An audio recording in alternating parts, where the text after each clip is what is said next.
بسم اللہ الرحمن الرحیم۔ السلام علیکم ناظرین، آج ہم ریل اور چڑیل کہانی کے ساتھ آپ کی خدمت میں حاضر ہیں، لیکن کہانی میں آگے بڑھنے سے پہلے آپ تمام دوستوں سے التماس ہے کہ ہمارے چینل ذرا سیاحت کو سبسکرائب کر دیجیے اور ساتھ گھنٹی کے بٹن کو دبا دیجیے تاکہ ہماری نیو آنے والی کہانی کا نوٹیفیکیشن آپ کو مل سکے۔ شکریہ۔ جب سے گاڑی نے سفر کا آغاز کیا تھا، بچہ بلند آواز میں مسلسل روئے جا رہا تھا۔ عمر میں تو وہ 6 سال سے زیادہ کا ہوگا، لیکن متواتر رونے کی وجہ سے یوں محسوس ہوتا تھا جیسے وہ کئی صدیوں سے محض گرا و زاری ہی کی مشق کرتا رہا ہو۔ کچا کچ بھرے ہوئے ڈبے کے تمام مسافر اس شور سے تنگ آ چکے تھے۔ بچے کا باپ اپنے تجربے کی پٹاری کا ہر حربہ آزما چکا تھا اور اب اپنی شکست تسلیم کر کے بچے کو اس کی مرضی پر چھوڑے برتھ سے ٹیک لگائے خلا میں گھور رہا تھا۔ حقیقت کی نظر سے دیکھا جائے تو اس کی حالت تھی بھی قابل رحم۔ اس نے بچے کو چپ کرانے کے لیے کیا کیا جتن نہ کیے تھے۔ وہ کافی دیر تک اسے لوریاں سناتا رہا، پھر پیچھے کی طرف بھاگتے ہوئے درخت اور نظارے دکھائے۔ یہ وہی درخت اور نظارے تھے جو اچھے بھلے انسان کو شاعر بننے پر مجبور کر دیتے ہیں، مگر کیا مجال جو بچے پر ان کا ذرا بھی اثر ہوا ہو۔ اس کا رونا جاری رہا۔ پھر بیچارے نے جوکروں کی طرح قسم قسم کے منہ بنا کر بچے کو ہنسانے کی ناکام کوشش کی۔ گود میں اٹھا کر چہل قدمی کرتا رہا، کود کود کر دکھایا، سب مسافروں کے سامنے گھوڑا بنا۔ کتے کی آواز میں اتنا بونکا کہ مسافروں کا ناطقہ بند ہو گیا، مگر بچے کی باں بند نہ ہوئی، یہاں تک کہ باہر اندھیرا پھیلنے لگا۔ بعض مسافر جو ذرا مضبوط اعصاب کے مالک تھے اور بچے کی چیخوں سے مانوس ہو چلے تھے، اوپری سیٹوں پر جا کر لیٹ گئے، بلکہ کچھ تو باقاعدہ سو گئے۔ لیکن بچہ تھا کہ اس کی آتش شوق ابھی تک ویسی جوان تھی اور وہ ابھی تک پھیپھڑوں کا پورا زور صرف کر رہا تھا۔ اب تو صرف ایک صورت باقی رہ گئی ہے کہ گاڑی کی زنجیر کھینچ دی جائے اور اس کے رکتے ہی نکل بھاگا جائے۔ ایک تنگ آیا ہوا مسافر بڑبڑایا، کوئی بات نہیں صاحب، بچہ ہے، چپ ہو جائے گا۔ ایک سفید براق نورانی داڑھی والے بوڑھے نے کہا اور پھر بہت سے مسافر بوڑھے پر برس پڑے۔ آپ کہتے ہیں کوئی بات نہیں، مسلسل 2 گھنٹے سے کان کھا رہا ہے، 6 اسٹیشن گزر گئے مگر اس کی ٹین ٹین نہ گئی۔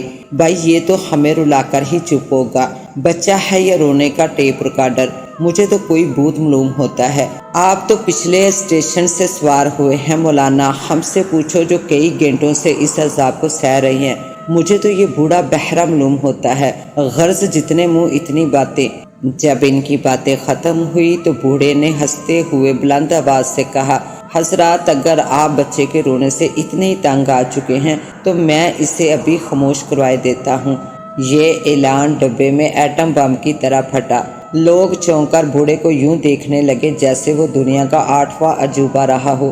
مولوی صاحب پھر کھچو داغا، ایک لاہوریہ اوپری سیٹ سے جان کر بولا، اور پھر اس کی تائید میں تقریباً سبھی مسافروں نے کچھ نہ کچھ کہا، لیکن بچے کی چیخیں سب پر ہیوی تھی۔ نورانی داڑھی والا حسب معمول مسکراتا ہوا اپنی نشست سے اٹھا اور بچے کے سامنے کھڑا ہو گیا۔ اس نے بچے کے باپ کو ہدایت کی کہ وہ بچے کو اس طرح متوجہ رکھنے کی کوشش کرے۔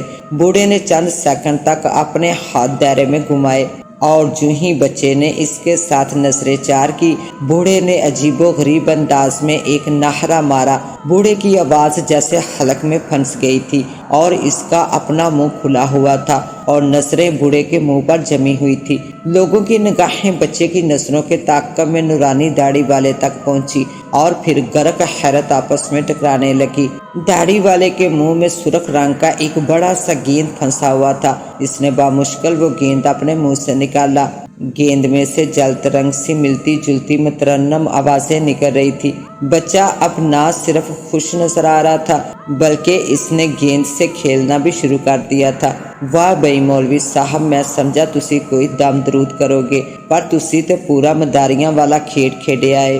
اوپری نشست والا طریفی انداز میں بولا، جناب میں کوئی مداری نہیں ہوں، بہرحال مجھے اور ابھی بہت سے کمالات دکھانے آتے ہیں۔ بوڑھے نے اظہار تشکر کے طور پر قدرے جھکتے ہوئے جواب دیا۔ مسلسل کئی گھنٹوں سے بچے کا شور سن کر لوگ سخت بوریت کی زد میں تھے۔ اور ذہن کا بوجھ ہلکا کرنے کے لیے کسی تفریح کی ضرورت شدت سے محسوس کر رہے تھے۔ عمر رسیدہ اور سنجیدہ لوگ تو خواہش کے باوجود خاموش رہے، لیکن نوجوان مسافروں نے مزید کمال دیکھنے کے لیے فرمائشوں کی بچھاڑ کر دی۔ آخر کار داڑھی والے کو ان کے سامنے سر تسلیم خم کرنا پڑا۔ پھر اس نے اپنے کمال شروع کیے۔ کسی کی جیب سے کچھوے کا انڈا برآمد کیا تو کسی کے کان سے لوہے کی زنجیر کھینچ لی، کسی کے پین کو مسواک میں تبدیل کر دیا اور کسی کے سگریٹ سے لکڑی کا برادہ نکال دکھایا۔ جب محفل پورے شباب پر آ گئی تو بوڑھے نے اپنا آخری کرتب پیش کیا۔ اس نے پورے ڈبے کی روشنیاں گل کروا دی اور تاریکی میں لوگوں نے دیکھا اس کے منہ سے جگنو نکل نکل کر فضا میں تحلیل ہو رہے ہیں۔ ڈبہ تالیوں سے گونج اٹھا۔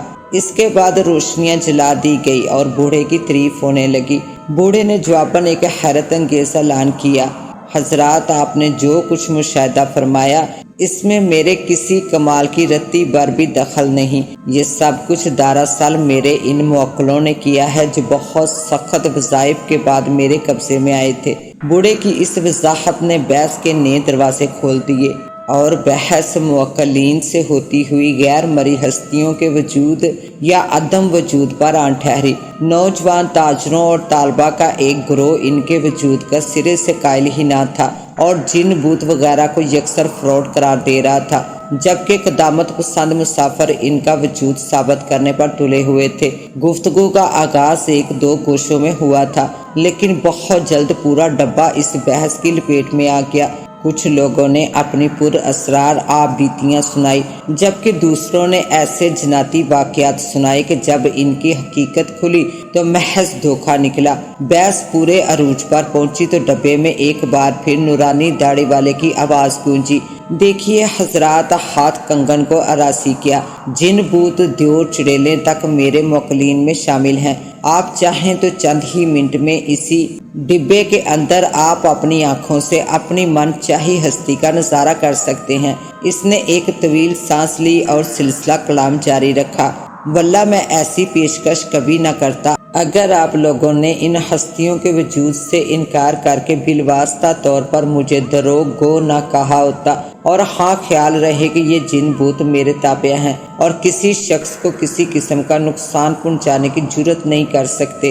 بوڑھے کی عجیب و غریب پیشکش کی وجہ سے پورے ڈبے میں ایک بار پھر سناٹا چھا گیا اور ریل کی چکا چک صاف سنائی دینے لگی۔ چند لمحوں کی خاموشی کے بعد اوپری سیٹ والے لاہوریے کی آواز سنائی دی، او بھائی اگے کیوں نہیں آتے؟ جنہ بوتاں دے منکرو، او تسی سچے بزرگ ہو، جان دیو غصے نو۔ ابو میں چڑیل دیکھوں گا، اس کے پاؤں پیچھے ہوتے ہیں نا، بچے نے رونی صورت بنا کر کہا۔ طالبہ، تاجروں اور چند دوسرے لوگوں میں تھوڑی دیر خسر پسر ہوتی رہی، پھر ایک طالب علم نے اٹھ کر کہا، ہم آپ کے دعوے کو نہیں مانتے، اگر آپ سچے ہیں تو کوئی غیر مرئی ہستی بلا کر دکھائیے، آپ جس کے بارے میں حکم کریں میں وہ چیز حاضر کر دوں گا۔ فرمائیے کس مخلوق کا دیدار کرنا پسند فرمائیں گے آپ لوگ؟ بوڑھے کے لہجے میں طنز اور اعتماد کی جھلکیاں نمایاں تھی۔ ابو مجھے مڑے ہوئے پاؤں والی چڑیل نظر نہ آئی تو میں رو پڑوں گا، بچے نے اپنے باپ کو دھمکی دی، لیکن وہ باپ سے زیادہ مسافروں پر کارگر ہوئی۔ چلیے آپ کسی چڑیل ہی کو حاضر کیجیے۔ بہت سی آوازیں ایک ساتھ آئی، یہ چڑیل کوئی سیدھے پاؤں والی موکلہ ہی نہ نکل پڑے۔ ایک دوسرے نوجوان نے داڑھی والے پر طنز کرتے ہوئے بات اچھالی۔ نورانی داڑھی والا اپنی سیٹ سے اٹھ کھڑا ہوا، اس کے باوقار چہرے پر بلا کی سنجیدگی طاری تھی۔ وہ ڈبے کی ناکافی روشنی میں بڑا عجیب نظر آ رہا تھا۔ تمام مسافر ہم تن گوش تھے، ہر نگاہ بوڑھے کا تفصیلی جائزہ لے رہی تھی۔ بہت سے مسافروں نے پہلی بار محسوس کیا کہ بوڑھا کسی حد تک کبڑا بھی واقع ہوا ہے۔ عزیزو، اب جبکہ میری 20 سالہ ریاست کو چند نوجوانوں کے چیلنج کا سامنا ہے، میں آپ سب سے صرف یہ درخواست کروں گا کہ میری ہدایت کو غور سے سنا جائے اور ان پر مکمل عمل کیا جائے، ورنہ چڑیل کی آمد شاید اس طرح ہو کہ ہمارا مقصد فوت ہو جائے۔ یعنی آپ اسے نہ دیکھ سکیں، ویسے پریشانی کی کوئی بات نہیں، یہ شرائط بالکل آسان اور قابل عمل ہے۔